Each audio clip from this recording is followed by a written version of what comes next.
Je regarde autour de moi, je suis là pour me rendre compte quand même, et chez moi c'est pas trop le cas, parce que si on y réfléchit un peu plus, Nostradamus, du temps où il était vivant, il avait prédit la fin du monde au 21e siècle.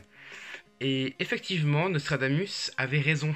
La fin du monde a eu lieu le 17 juin, en tout cas le 18 pour nous, entre 1 heure et 5 heures.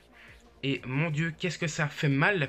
Ça fait très mal de perdre autant de fierté, de perdre peut-être des proches, parce qu'il y a peut-être certains d'entre vous, ce qui expliquerait peut-être le nombre d'abonnés qui n'augmente plus et le nombre de vues qui baisse, que certains périssent en fait après la lente fin du monde qui a lieu ces derniers temps. En tout cas, si vous êtes là, c'est que vous avez survécu, vous êtes des warriors. Moi, j'ai fait un coma entre temps. Je me suis endormi juste après le pas Charlotte, juste après le Carmela Asuka. J'ai fait un coma, j'ai dû me ramasser, je pense, un bout de roche volcanique dans la gueule. Et je me suis réveillé quand même il y a peu de temps pour prendre mon courage à deux mains et garder les trois matchs qui restaient. Si vous êtes là, si vous n'avez pas fait de coma, c'est que vous êtes des warriors. Parce que franchement, assister à 4h30, 4h16 même d'un pay-per-view, qui est en soi, si on fait la moyenne de tout, qui n'est pas si catastrophique, mais qui est tellement mal construit, je vous félicite. Bravo. Certains ont le bac, moi j'ai des examens demain. J'ai pas eu la force. Je suis tombé au combat, mais j'ai su me relever et je suis toujours vivant, comme le dirait Renaud, toujours debout. Vous, vous êtes peut-être toujours là, et si vous êtes là, regardez cette vidéo, que vous avez vu le show, c'est que vous êtes au top, franchement, de la souffrance. Vous pouvez tout surmonter à présent dans la vie, parce que ça, c'était une catastrophe. Bref, aujourd'hui, je pense que vous l'avez compris, on va analyser Money in the Bank 2018, après l'excellent Takeover Chicago qu'on a eu avant-hier. Qui n'était pas aussi bon que New Orleans à mon sens, mais l'analyse normalement devrait sortir le mercredi dans 9 jours, donc de la semaine prochaine, normalement si tout se passe bien, si je suis encore vivant après mes examens et après ce raz-de-marée qu'on vient d'avoir. Mais oui, donc on va analyser ce pay-per-view. J'ai pas, franchement, je vais faire comme le show. Je vais peut-être faire des montages en bas là avec le money. J'en sais rien en fait. J'ai même pas envie de m'investir pour cette vidéo. Je suis juste là pour partager ce que j'ai pensé du show et avoir vos commentaires en retour. Je tiens quand même à prévenir, je risque d'être passablement subjectif. Les notes sont données, je pense, avec le cul. Mais voilà, bref. Pour une fois, j'essaie de tenir mes notes, mais le subjectif a un peu plus d'importance parce que on peut pas péter les plombs comme ça et puis pas que ça s'en ressorte à la note finale. Donc je suis désolé, je me plains beaucoup ces temps. Bon, je pense qu'il y a aussi la Coupe du Monde qui fait que le catch, je m'intéresse un tout petit peu moins. Et que la Coupe du Monde, je m'intéresse un petit peu plus, enfin, je m'intéresse un peu plus au foot que d'habitude. Mais bref, voilà, c'est juste que j'ai pas trop envie de me plaindre, ce que je disais à quelqu'un sur Twitter hier soir. J'ai pas envie de devenir le fan type qui est toujours en train de s'énerver parce qu'il apprécie rien. Dire les gens comme ça, il faut qu'ils arrêtent de regarder la WWE. Moi j'aime, la preuve c'est qu'il y a quand même 2-3 trucs que j'ai bien aimé. Mais dans la plupart du temps, c'était juste catastrophique. Et on va le voir avec les deux premiers matchs. Et mon dieu, je vais pas en parler beaucoup. Daniel Bryan bat Big Cass. On a deux moitiés, une première moitié où Daniel Bryan domine Big Cass. L'autre moitié, on a Big Cass qui domine Daniel Bryan juste pour se dire on va quand même lui donner un petit pourcentage de fierté pour pas qu'il se fasse trop casser la gueule en dehors sur les réseaux sociaux, sur les médias et tout. Mais très clairement, Big Cass, on part quand même d'un gars qui avait la hype un peu avec Enzo Amore lorsqu'ils étaient face. On passe d'un gars qui fait un heel turn avec une promo, je suis peut-être le seul à le penser, mais que j'ai trouvé magnifique. Et on se retrouve avec un gars qui ne sait plus parler au micro, qui dit alors attends, je regarde dans le vide parce que je me souviens du texte que j'écris. Donc, ah oui, c'est cette phrase-là. Alors, ah oui, les petits sont vraiment pas forts comparés aux grands. Ferme ta gueule. Franchement, ferme ta gueule. J'en peux plus. Je n'en peux plus. Les gars, les bookers qui lui écrivent ce texte-là devraient se suicider parce que c'est une horreur. Et Bicas, franchement, ça m'améliore pas parce que le mec, il commençait gentiment à monter, je trouve, et là, putain, il est plus bactère. Bref, je trouve ça nul à chier, j'ai mis 4,5 sur 10 et oui, je vous redis les notes maintenant parce que j'ai pas envie de faire un petit montage à la fin. Et on passe au deuxième match, Bobby Lashley bat Sami Zayn. Donc en fait, on a quoi, 3 minutes de match, donc on a des semaines de booking bien pourries. Je tiens quand même à vous rappeler quand même ce qui s'est passé parce que c'est vrai que j'en ai pas parlé sur YouTube parce que j'en parle sur les réseaux sociaux. Et c'est vrai que je fais pas de vidéos sur des reviews de Raw et SmackDown parce que j'avais plus d'originalité. Bref, non, ce que je veux dire c'est que... j'embête, c'est vrai que je suis de mauvaise foi, mais je trouve le booking horrible tout simplement parce que... Putain les gars, déjà... On a Sami Zayn qui dit oui, alors les trois sœurs de Bobby Lashley, ben en fait, ce qu'elles ont dit dans le reportage, c'était fake. Et puis il fait venir 3 hommes qui sont censés représenter des femmes. Enfin, c'est...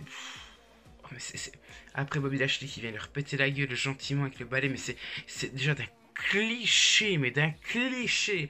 Et en plus, c'est tellement mal joué. Donc on a ça. Après on a ah oui, alors Sami Zayn qui dit tu n'es pas un vrai américain, tu n'as pas été à l'armée, tu n'es pas un vrai marine. Donc on va faire déjà un petit parcours d'obstacles autour du ring, mais c'était honteux. Le seul moment qui était fun, c'était de voir Sami Zayn s'accrocher à la corde et se balancer à la corde. C'était le seul truc drôle en fait. Le reste, vous pouvez le reprendre WWE parce que on vous le met, je pense, très sincèrement au fond de votre queue. Bref, tout ça pour en arriver là et on arrive à un match pareil. Mais en fait, je trouve que le show, je l'ai pas précisé, mais il est beaucoup trop long à mon sens. Et surtout quand on a un show comme ça. Donc très clairement que si on peut sauver 3 minutes de match, on va le faire là. Donc à oublier totalement, et c'est pour ça que j'ai mis la note de 2 sur 10. Ensuite, les bons matchs commencent gentiment. On a plus de matchs à la hauteur des 2 openers, parce que franchement c'était une catastrophe. Là on a des matchs qui commencent à devenir bons par-ci par-là, comme le prochain. Seth Rollins bat Elias pour conserver son titre intercontinental dans le... comme j'ai dit dans le premier bon match de la soirée. C'est enfin un match qui est bien construit avec 2 excellents lutteurs. Je trouve que Elias est un génie. Ce mec mérite un titre majeur ou mineur, j'en sais rien, peut-être mineur pour commencer. Mais je pense que tout bientôt il va l'avoir. Parce que ce mec arrive à emporter les fans avec sa petite promo d'avant-match alors qu'on sortait presque d'un semi-suicide. Donc je trouve que le mec, s'il arrive à faire ça, c'est qu'il est bon. Et puis Rollins, ben, c'est Rollins quoi. Je veux dire, c'est le meilleur lutteur actuellement à la WWE. Vous pouvez me dire ce que vous en pensez. Moi, je suis persuadé de la phrase que je viens de dire. Et Rollins, il y a Styles en deuxième. Pour moi, même si Styles n'est pas au top de sa forme en ce moment, je trouve que c'est les deux qui surdominent. Voilà. Après, c'est juste mon avis, mais on pourrait pas me faire changer d'avis. Ça, c'est clair et net. Je trouve que Rollins mérite le titre universel. À mon sens, même si forcément on a vu ce qui se passe par la suite. Donc oui, par rapport au match, tout se joue sur la blessure de Rollins, donc je trouve que le match est bien construit, et Elias en profite, en joue, et puis le suspense est vraiment maintenu jusqu'au bout, parce que j'étais sûr que Elias allait gagner le titre intercontinental.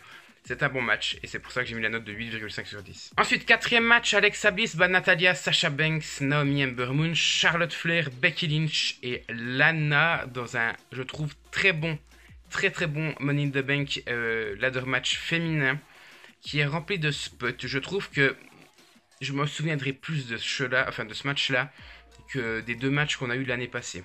Parce que James Ellsworth, parce qu'il y a des choses plutôt désagréables et pas vraiment de grands spots à mon sens. Ou alors j'ai juste refoulé les bons moments, mais ce serait quand même regrettable.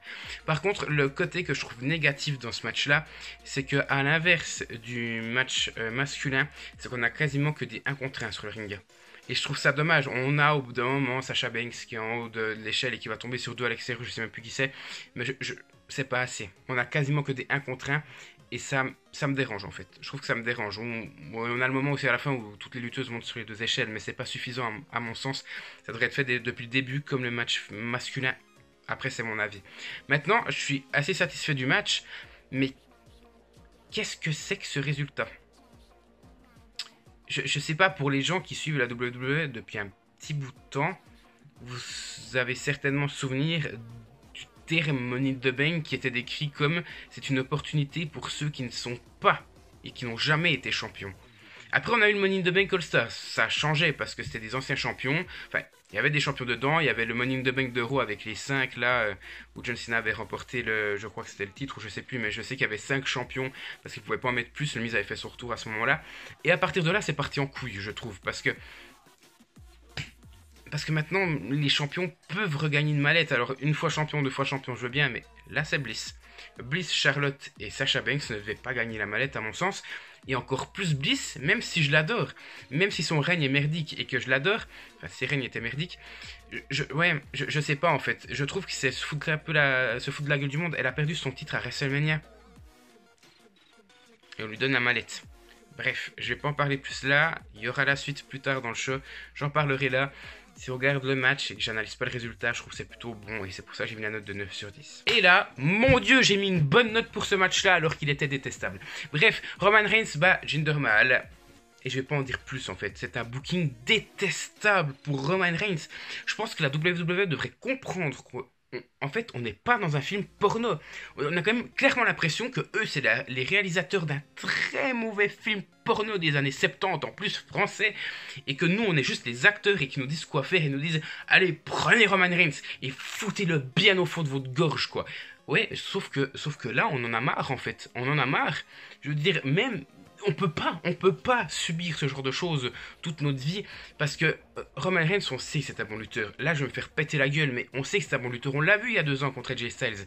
Il a fait des très bons matchs et ce booking, il est détestable et ça l'empêche de s'exprimer comme il faut sur le ring, quoi. Et la WWE qui disent, allez Roman Reigns, on va le montrer, les posters. Je pense que si on avait un pay-per-view, on avait juste la tête de Roman Reigns, genre bien en gros plan, durant 4 heures, je pense que Vince McMahon éjaculerait au moins, je pense, 100 fois la minute.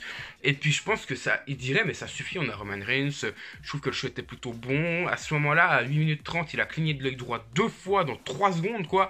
C'est assez incroyable. C'était un retournement de situation improbable. Non, sérieusement, on en a marre. On en a marre. Sérieusement, Roman Reigns, je le vomis. Ah, Roman Reigns, j'ai dit Roman Reigns. Cena 2, pardon. Cena 2, on le vomit. Je n'en peux plus, moi. Et je pense que même les fans de Roman Reigns, de Cena 2, doivent en avoir plein le cul. Et là, je fais pas référence au porno. On en a marre. On en a vraiment marre. Les seuls bons côtés pour moi, parce que le match, il a quand même des bons côtés, c'est juste le booking de Reigns qui fait qu'on est plus ou moins satisfait avec ce match-là. Mais le match, il est pas bon, mais il est pas dégueulasse non plus. On a un rythme intéressant, on a une durée qui est convenable, parce que je trouve que plus ça aurait été indigeste, mais moins, on se serait dit, mais en fait, on a un Reigns mal, une rivalité que personne ne veut voir, et ça dure genre 3 minutes comme le Lashley Zayn. Non, je veux dire, on se plaindrait si ça serait trop court, même si effectivement ça nous ferait quand même du bien aux yeux. Et puis on a Sonny Singh, voilà, c'est la Vicky Guerrero, mais ça rajoute un petit truc et du rythme un peu en plus. Donc voilà, c'est les bons côtés, le reste c'est à foutre à la poubelle. Le booking de Reigns, je le renvoie directement aux États-Unis à la WWE parce que je n'en veux pas, ils peuvent se le foutre encore une fois dans le cul. Et pour ce match-là, j'ai mis la note de 6,5 sur 10. Même note pour le prochain match, et là je vais me faire fracasser. Carmella bat Asuka pour conserver son titre féminin de SmackDown avec l'aide de James Ellsworth qui fait son retour habillé en Asuka. On s'y attendait peut-être un peu, c'est une des seules news que j'avais vues, une des seules rumeurs que j'ai vu par rapport à Money in the Bank. La fin elle est intéressante parce que c'est quelque chose d'un peu unique qui a amené James Ellsworth qui arrive. Si c'était lui qui était venu sans être déguisé, on se serait dit mais putain quoi ça va pas. Et là en fait on se dit ouais mais Asuka regarde, elle voit ça, elle se dit mais qu'est-ce qui se passe, pourquoi quelqu'un habillé comme moi. Il y a un côté psychologique qui rentre en jeu et je pense sincèrement que Ellsworth aurait dû enlever son masque après le décompte final. Parce que là, ça casse un petit peu tout. Mais bref, ça c'est une question de détail. J'ai trouvé cette fin intéressante parce qu'elle est assez nouvelle. Et moi, voilà, je prends. Même si elle source, forcément, j'ai envie de le foutre à la poubelle, mais je prends quand même. Après le match, il reste assez moyen, même s'il est pas mauvais. Ce que je comprends pas, en fait, c'est qu'on a Asuka qui se fait dominer, mais dominer proprement par Carmella. Je dis pas que Carmella est mauvaise. Je trouve qu'elle a fait beaucoup de progrès, beaucoup d'efforts. Mais je veux dire, Asuka, c'est 2 ans d'invincibilité. Asuka, à NXT, elle pétait la gueule à 3 lutteuses dans le même match. Donc vous allez me dire que 3 lutteuses, il y avait Ember Moon, Ruby Riott, je crois, et Nikki Cross. Bon, c'était un truc comme ça. Je crois qu'il y avait Peyton Royce aussi, avec Billie Kay, enfin bref. Vous n'allez pas me dire que toutes ces lutteuses-là ne sont pas à la hauteur de Carmella. C'est pas logique. Je comprends pas pourquoi elle se fait dominer durant tout le match. Ça n'a aucun sens à mon avis. Enfin bref, je trouve difficile de comprendre le booking encore une fois. Mais voilà, je suis pas fan, je laisse là. Donc le match il est pas bon, il est pas mauvais. Et c'est pour ça que j'ai mis la même note que le précédent. Donc un 6,5 sur 10. Ensuite, le prochain match, AJ Styles bat Shinsuke Nakamura dans un bon last man standing match pour conserver son titre de la WWE. Je trouve que ce match est un petit peu à demi-teinte. Il y a 2 gros défauts que je peux donner. J'ai mis une très bonne note pour ce match-là quand même. Il y a 2 défauts qu'on peut donner qui ne devraient pas être dans un show, dans un match pour titre majeur, dans un pay-per-view. Même à Raw et à SmackDown, je trouve ça limite. Premièrement, c'est le début. Ça commence beaucoup trop doucement. Putain, les gars, c'est un last man standing. le rythme il est chiant quoi. Et puis le Pikachu style là, de Shinsuke Nakamura qui va dans les cordes là, dans le coin, puis faire ses coups de pied bizarres là sur Styles. Dans la semaine scénique, sérieusement, c'est vrai qu'on va se dire putain, il y a de l'électricité qui sort, Styles est totalement paralysé, il va pas se relever. Non, enfin je veux dire, c'est bon, j'adore Pokémon, mais on n'est pas à Pokémon ici justement. Ensuite, deuxième point négatif, c'est qu'on a, comme je l'ai dit, un Last Man Standing match. Où sont les objets? Je trouve qu'il y a clairement un manque d'objets, un manque d'armes. C'est un Last Man Standing, je veux dire, c'est bien beau de se foutre sur la gueule, mais en fait les matchs se ressemblent un peu et c'est chaque fois une stipulation différente. Donc, ouais, je suis déçu. Franchement, je suis déçu. Finalement, les bons côtés, les points positifs se retrouvent principalement à la fin. Le rythme qui commence à s'envoler, même s'il a vraiment jamais été ouf. Et puis surtout l'intensité et le storytelling qui sont bien amenés. Je trouve qu'ils sont bien ressortis pour conclure cette rivalité qui n'aura jamais atteint son summum, à mon sens, parce qu'on annonçait à chaque fois un show stealer. Et finalement, ben non, c'est un show qui n'aura jamais, je crois, été le meilleur de la soirée. Donc cette rivalité est décevante, mais le match est quand même plutôt bon parce que la stipulation, plus que les lutteurs, la stipulation et la fin du match m'ont fait mettre un 9 sur 10 pour ce match-là.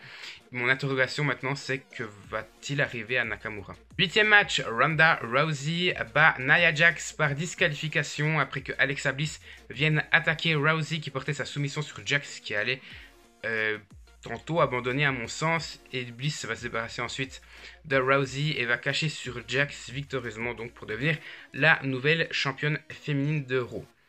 Franchement, je vais juste parler du cash, je trouve que c'est du génie. On n'a jamais eu un cash semblable. On a eu Rollins qui est intervenu pendant le match, mais qui ne se faisait pas disqualifier. Il s'est ajouté au match. Là, c'est la première fois qu'on a un match qui est arrêté par disqualification et qui est caché juste après. Je ne vais pas dire de bêtises, mais je crois que c'est réellement le cas. On a l'intervention de la Miss ou Mr. Money in the Bank durant le match au championnat et le match a lieu après.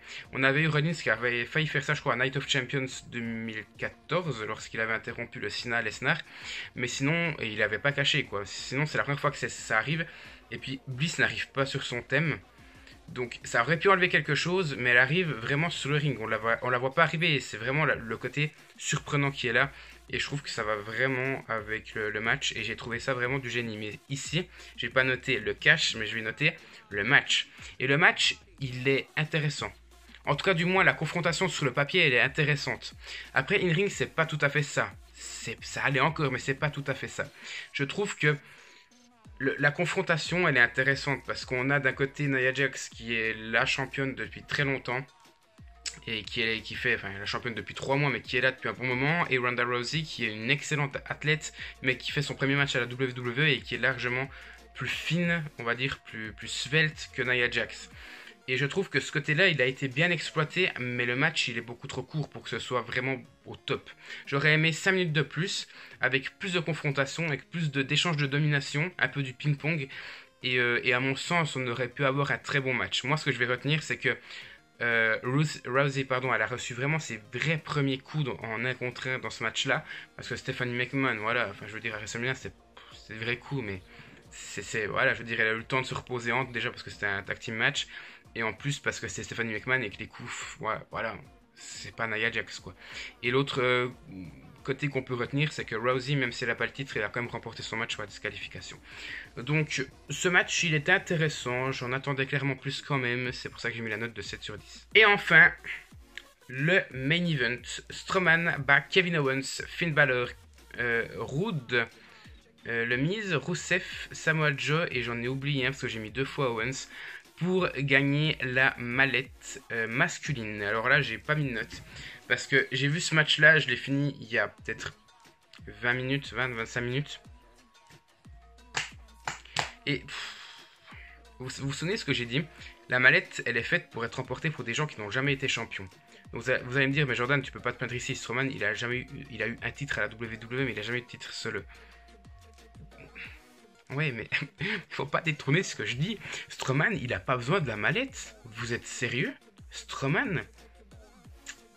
Mais Strowman, en fait, c'est un big man, je veux dire, il peut réclamer un match de championnat. Il a gagné le Greatest Royal Rumble. il peut très bien avoir un match de championnat un peu quand il le désire, juste un. Alors après, on n'a pas le côté quand il veut ou il veut, mais ouais, je sais pas, j'imagine mal Strowman. Mais imaginez que Reigns batte Lesnar, ça n'a plus aucun sens d'avoir un Strowman qui cache sur Reigns. Enfin, je sais pas, j'imagine mal Strowman arriver en coup de pute sur le mec hyper controversé, faire vite un tomber après avoir porté sa prise de finition, puis partir. Enfin, je veux dire, Strowman il défonce tout sur son passage. Il a démonté 7 hommes et il a besoin de la mallette. Je... Alors, le petit récap. On a Bliss, Cena 2 et on a Strowman. Je trouve que ça, si ça s'appelle pas du forcing, franchement, en ce moment, alors j'adore Bliss, j'adore Strowman et j'ai adoré Reigns de 2015. Mais 2016. Mais on est quand même 2 ans plus tard là, et je trouve que c'est toujours les mêmes qui viennent en avant. Vous allez quand même pas me dire que Rousseff qui est là, je crois, alors laissez-moi réfléchir, je crois qu'il est là depuis la Première Guerre mondiale, et il a jamais eu de titre à la WWE, à part un titre des États-Unis, peut-être même deux, mais bon, je veux dire, on s'en fout, il lui faut un titre majeur. Ce mec est un génie, il fait vendre, mais non, Rousseff, c'est un des plus anciens quasiment, mais on lui retourne notre poing dans la gueule. Va te faire foutre. Le Miz.